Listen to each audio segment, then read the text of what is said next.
Clash in Paris 2025 was awesome. Now let's rank the card top to bottom. Roman Reigns versus Bronson Reed was the kickoff of the night.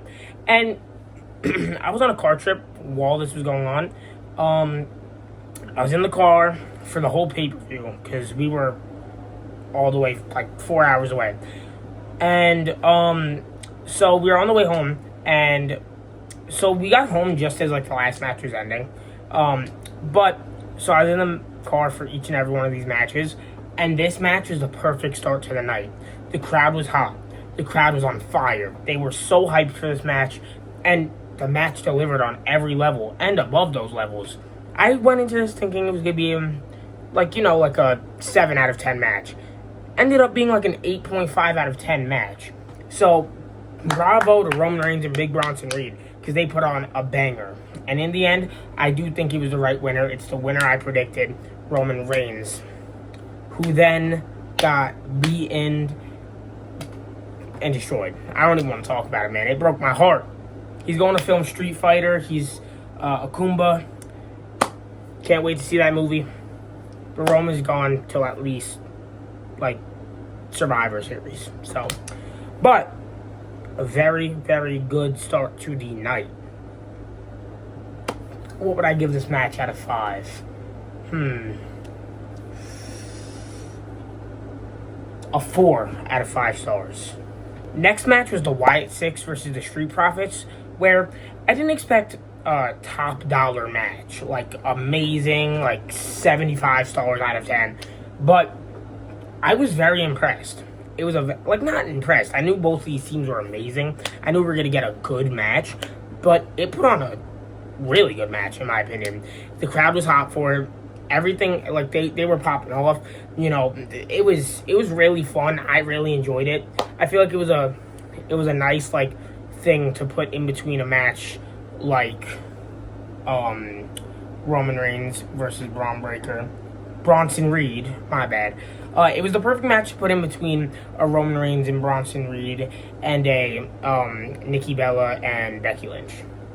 So, that being said, I think the right winners did come out on top.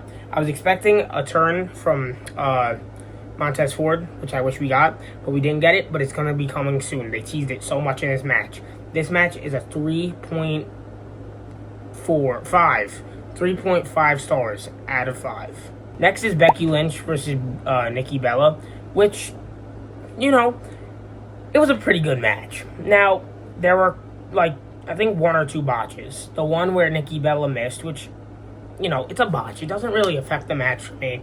But I feel like the match really, like, when it started getting, like, okay, this is getting good, it ended. And I was like, oh, okay. It was a really solid match, but it wasn't what I was hoping for. It wasn't what I was really, really, really hoping this match would deliver on. But that's not to say it was a bad match. I was just expecting this to be like a 4-star match. It ended up being more of like a 3.5 star match, which isn't bad by any means necessary.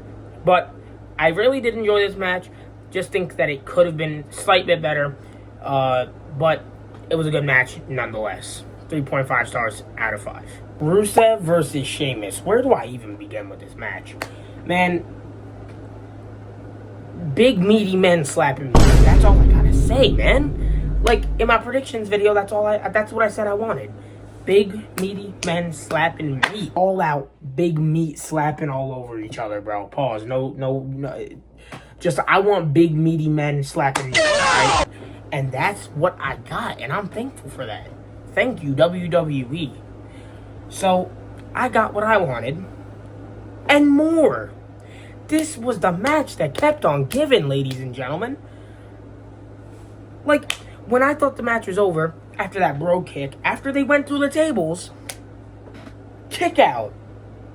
Okay, surely after Rusev gives the Bulgarian kick, it's over, right? Wrong. Surely after he gives him two Bulgarian kicks in the corner of an exposed turnbuckle, it's over. Wrong. He had to get the shillelagh, break it over Sheamus' back. 1, 2, wrong.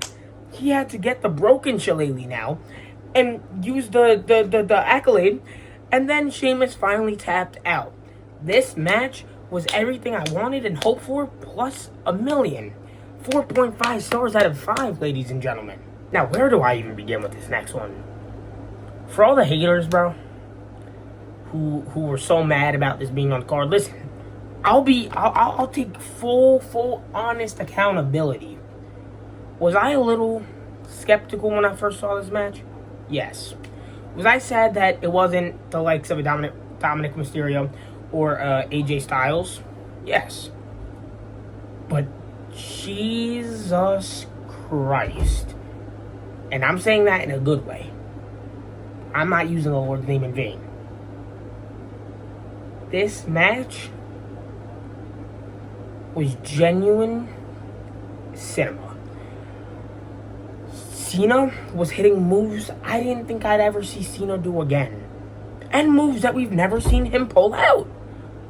Dude, he had a Styles Clash, Code Red, or a Pop Rocks if you want to call it that, Hurricane Rana, the Monkey Flip. Yo, what was Cena on tonight? I just want to know. Can somebody tell me? Anyways, it was the right winner because John Cena won. But, ladies and gentlemen, this was insanity. Pure insanity. This match is a 4.5 out of 5 stars, ladies and gentlemen. Next, on to the main event. It was Seth Rollins versus LA Knight versus CM Punk versus Jey Uso. Now, I was very hyped going into this match. And it delivered. But, felt very, very short. And I might be the only one thinking this. I think it was like a 25 to 30 minute match. I think it could have benefited from a couple more minutes. Because it felt very quick to me. But it was a very good match nonetheless. You know, there were so many mini feuds boiling over there. Like Jey and CM Punk had a mini feud in that match. You know, everybody had a feud with Rollins. You know, I feel like LA Knight and CM Punk had their feud. So it was just very good storytelling in that match. And in the end, Becky Lynch joins the Vision. Yes, the same Becky Lynch that we saw have a match tonight. Becky Lynch low blows CM Punk, reveals herself. Rollins is laughing like a sadistic SOB. He backs up into the corner. Chair is under Punk's face. Curb stomp onto the chair. 1, 2, 3. Seth Rollins retains. Becky Lynch is the new member of the Vision. Now, this is a 4 out of 5 star match. It wasn't terrible, but it didn't live up to the expectations I held for it. But still, nonetheless, a great match. So overall, ladies and gentlemen, I give Clash in Paris. Now, this might be, you know, you guys can hate on me. This is just my opinion. A 4.5 out of 5 stars of a pay-per-view. One of the best pay-per-views this year. The main event was a banger. The co-main event was a banger. The co-main event was a banger. Literally every match on this card did not miss. It's above 3.5 stars every single match, in my personal opinion. Great show nonetheless. Overall, it was fantastic. 4.5 out of 5 stars. But that being said, ladies and gentlemen, I hope you guys enjoyed the show, Clash in Paris. Hope you guys enjoyed this video. And yeah, I hope to see you guys in the next WWE video. Please like and subscribe. It is completely free and helps me out a ton. And I will see you guys in the next WWE related video.